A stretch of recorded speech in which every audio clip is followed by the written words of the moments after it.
Hello, everyone, and welcome to another Jungian analysis of the manga Berserk. Today, we will look at one specific scene from the manga and attempt to draw out its psychological significance and what we can learn from this scene. The scene begins with Casca running away from Guts and his friends. As Guts panics and searches for her, he witnesses her being assaulted by three men.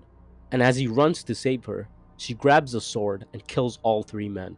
Guts arrives and tries to calm Casca down as she is traumatized and is in a sense of defense. She then attacks Guts. Guts pins her down, and from there, Guts sexually assaults her. Now, the question that first arises in my head is why? Why was this scene included in the manga? And what is the psychological meaning of it? As well as what is the writer trying to tell the audience? I thought about this for a while, and finally came to the conclusion that this scene embodies the extremes of the masculine shadow. And through conveying the extremes, it shows the audience the relevance of the shadow and its capabilities when not acknowledged. In this sense, Guts had one primary goal up to this point, which is to kill Griffith. But from a psychological sense, is to never be like Griffith. And as such, takes away the conceptualization of evil within his own psyche and himself as a human. He distinguishes that Griffith is the representation of evil. Griffith in this sense stands for the totality of evil, which is to be fought against. But through this strict conceptualization of Griffith, Guts begins to forget and represses his own capacity for evil. This scene is relevant because it shows that often what people deem to be evil is also within them, as they themselves are also human.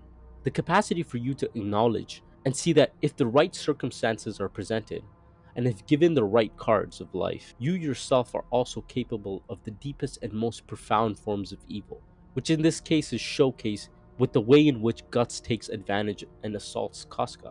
It also exemplifies one of the main findings of Carl Jung and Sigmund Freud, which is that often the things that we hate and repress and shun away from our personality, they are not necessarily gone from who we are as a person, from impacting our psyche and our behavior, but rather impact us in manners that are unconscious to us. Another aspect of this scene is the result of sexual assault, not only for Casca, but Guts as well. It represents how childhood sexual assault must be addressed and not shunned away through coping mechanisms such as hyperaggression and violence. Guts uses his skills as a warrior, the capability of violence and aggression to survive his sexual assault as a young child, but also to navigate the harshness of life and the world around him.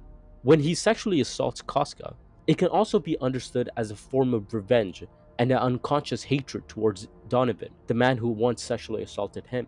It is the extremes of trauma and childhood experience of confronting the evil. This can often be seen in the form of children who embody abusive and manipulative behavior due to the abuse they once faced as a child from their father or mother. It is an extreme and a form of coping that is evil in its nature, but one that suffices in holding back the trauma.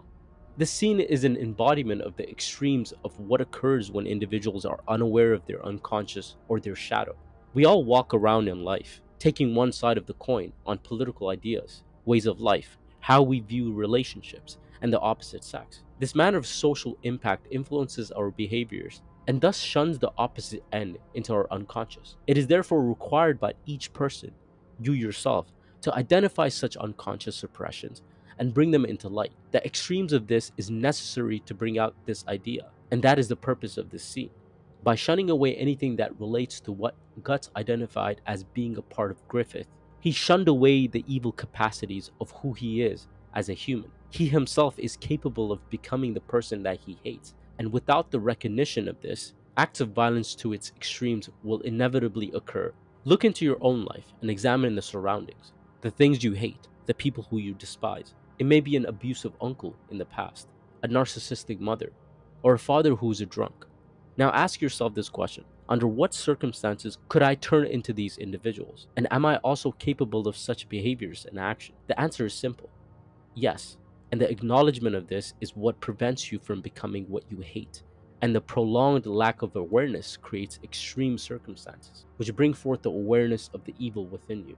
This scene is a perfect example, and it demonstrates the need for every individual to acknowledge their evils and to acknowledge the nature of human beings.